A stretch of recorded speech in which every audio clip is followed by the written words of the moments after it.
Okay, it's time to get down from 50 down to the picture that we're going to work up. So here's our 50 pictures that we've got to from the last stage, down from 800 and odd down to the 50. So the first thing I want to do is get them in a state that I can properly assess them. These shots were taken on a particularly bright day, and obviously the real danger was blowing out the water. And as a consequence, what I did was shoot underexposed. But let's take this image here. It makes it quite difficult to actually judge the quality of it because it's slightly underexposed.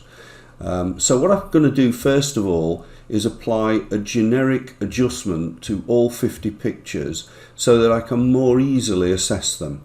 And we do that by picking a picture that we think is a photo that we think is fairly typical of the adjustment we want to make, and that one's particularly dark, so we'll do that one.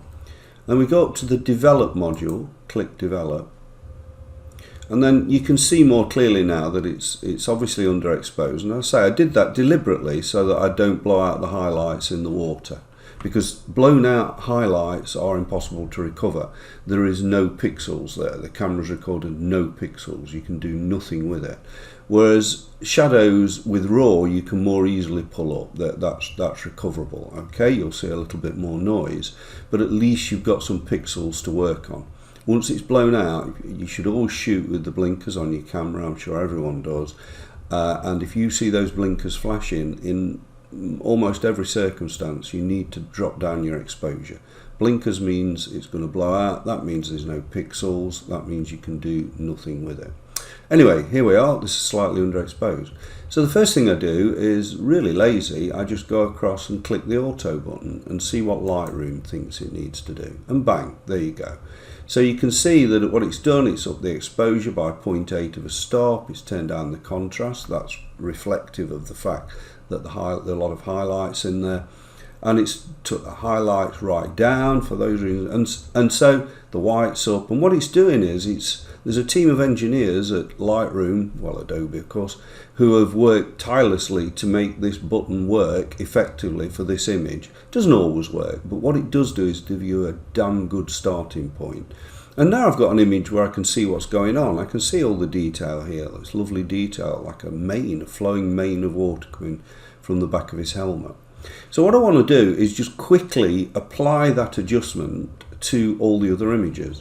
And the way I do this, and Lightroom's fantastic at this, is sync all those adjustments to every other image in the set. So as you can see down here is what's called your film strip, and this one's selected.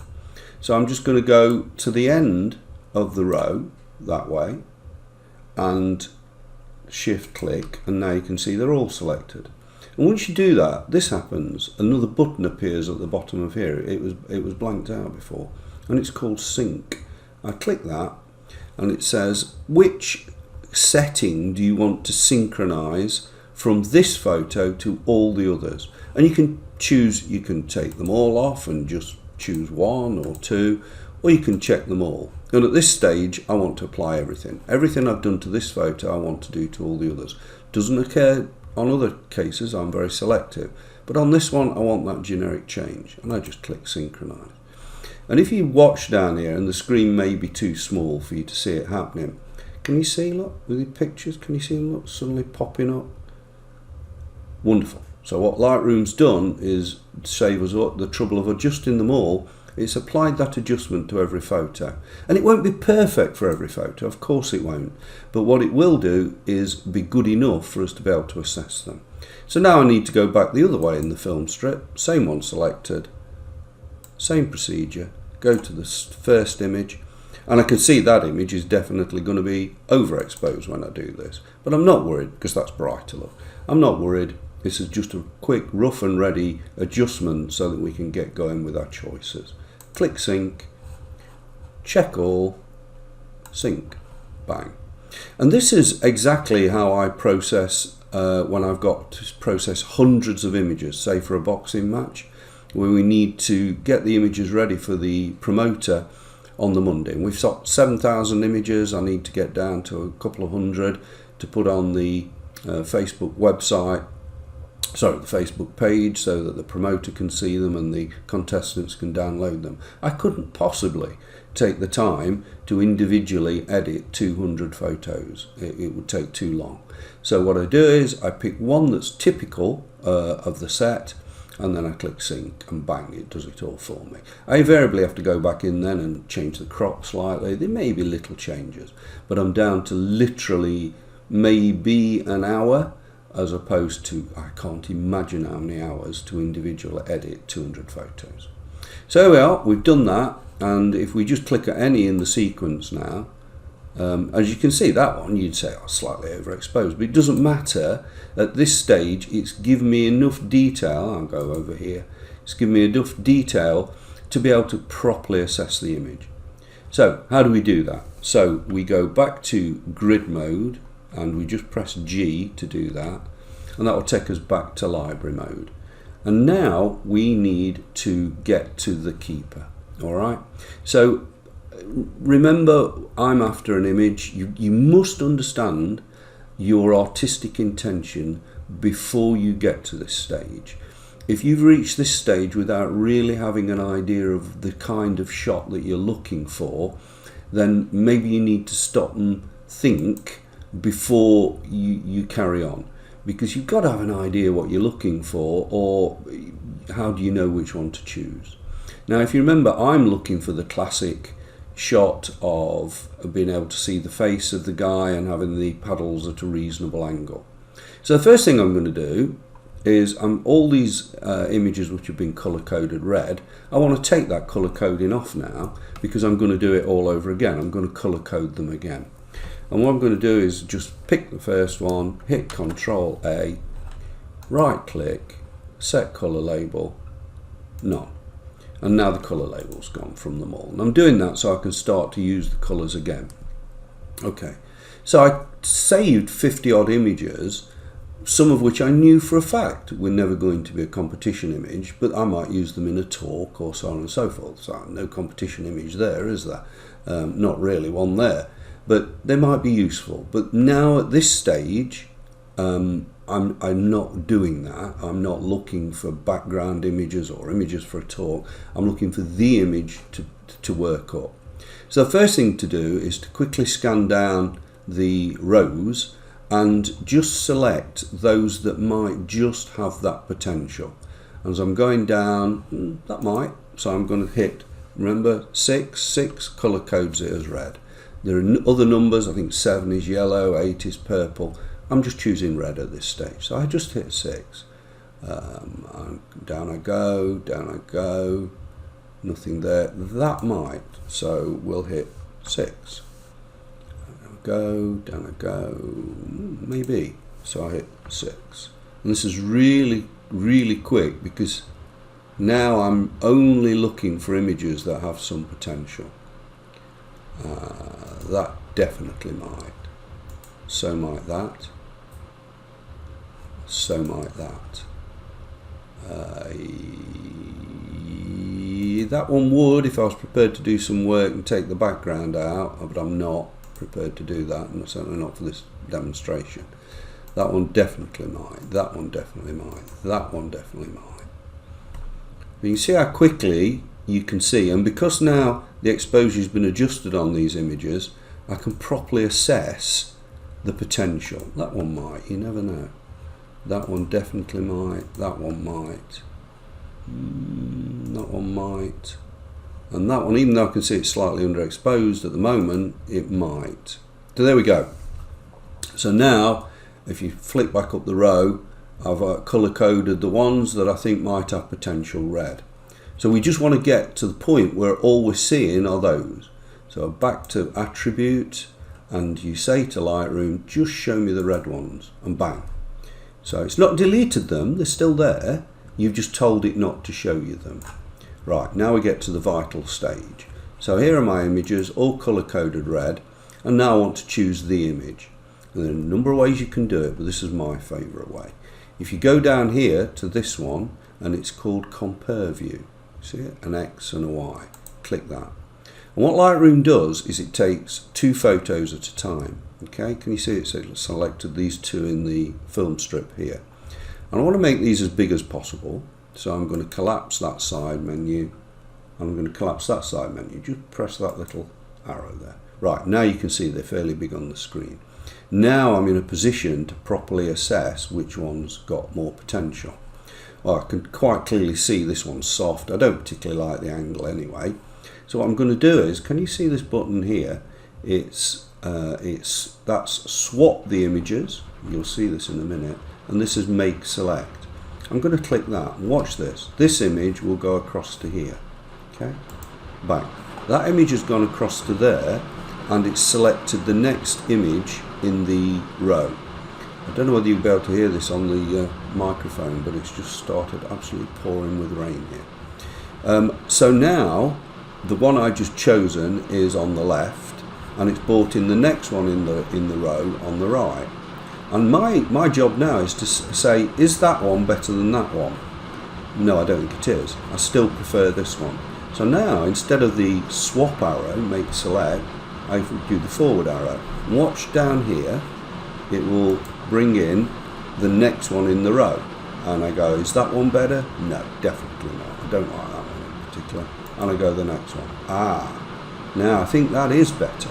I do prefer that to that, and the reason I prefer it is I can see all of his face, and the angle of the oars, his paddle, is quite good. So now I'm going to make that the select, and watch, it'll flip over to here. Bang, over it goes. Now it's to the next one in the row, and although this is a nice angle, it doesn't work because his eyes are closed. So I'm going to go on. Now, is that better than that? Is that better than that? For the purpose of this demonstration, I'm going to say no, because I would have to do some work up here, because I don't want to see this ugly concrete. And I know I'm going to crop it, but I'm still going to see it. So I'm going to say no. So I go forward again. Now I think that is better. And the reason I think that's better is because I'm pretty sure I could get the crop across here with a minimal of work filling in. And I like the angle of the paddle. So I'm going to click make select. Bang. Now you see the power of this. These images were taken, these two would have been taken less than half a second apart, maybe quarter of a second, on rapid fire on my camera. And you can see that because you can see she's hardly, I think it is a lady, she's hardly moved her hands at all, but she's moved her hands enough for it to be a more pleasing angle. For me, this is my choice. I quite like this round the front of the boat as well. I don't know, it's debatable. I tell you what, because it's debatable, I might also select that, want to come back, not completely make my mind up.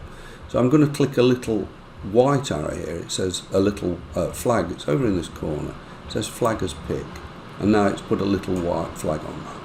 However, for the purpose of this demonstration, I still believe I prefer that one. Now I really like this one. I do like this one on the right hand side, even though she's not looking at me. I'm thinking, well, I could always change that later. It'd be a fairly easy job to paste a new face onto there, whole head or even just the face under the helmet. So that's definitely, I prefer that. So we make that select. That one, no, the body angle's not so good. That one, no. I love what the water's doing here, I really do, but he's got his paddle at a slightly ungainly angle. And we've reached the end. So in this particular process, we have chosen that one by a process of elimination. By comparing each photo one at a time to each other, we've ended up, and that's the one we've chosen. So I'm going to click on that photo. Do you see that's the right photo? That's the left photo. I'm just left clicking. And I'm going to give that a different colour code. And I'm going to click 8, I believe that's blue. And it disappears, of course, because we've just told Lightroom to show us the red ones. So what we need to do now is go to the grid view. So at the moment it's still showing us only our red photos, so we need to tell Lightroom to show us the blue ones as well, because that's the colour code we just gave it. And if we flick down now, there's the one we chose, the blue one. But if you remember, we also had one that we couldn't quite make our mind up, and I flagged that as a pick. And if we go up, we should see that. There it is. There's that little white flag. Can you see? So if I select that one as well and go Control, Now I've selected just the two photos, the one that we really think and the one that we thought might have potential. And now if I go back to the compare view, now I'm comparing them directly against each other, just one last time. And on reflection, I still think the one that I've just chosen and flag blue is the better of the two. So at this point I click G to go, or I could click there, go back to grid view. I'm going to bring in the side menus again now. Okay. And now I'm going to create a collection, and I'm going to create a collection for my workup. And I usually give them something like, I would call this HP1, the first workup from home peer point. Now you could call it what you want, but you need to create a collection. Make sure that's not ticked, and create. And then can you see it's put it there? And now just select this one photo, just make sure the one photo is selected, and drag it in to HP1. There we go. And this is the start of our workup. So the very first thing I would do now is create a virtual copy, which is creating a copy. It's not duplicating in your memory, it's just Lightroom creating what's called a virtual copy for you to work on. And now I start color coding. Every time I start everything being worked on in my color coding system is green. So this is going to be the first image. This is the original, and I color code originals either nothing or yellow. So I'm going to code it yellow. And the first thing I'm going to do, this is the original image, look here, or a virtual copy of it. First thing I'm going to do is reset the adjustments on that initial image. And I just do that by making sure it's selected down here and clicking reset. Bang, goes back to the original. Now, if I go back to grid view, just press G. Here's the two images. What it means is, that's my starting point. I'm going to work on this. That's the original. If ever I'm asked, and never touch this again, if ever I'm asked then in a competition to produce the original, there it is. It's in the same folder as all the workups are going to be. And you'll see as we progress through this and we create Photoshop workups, they're going to be stored in this same folder. So in the same folder you've got all the versions of your photo, but more of that later.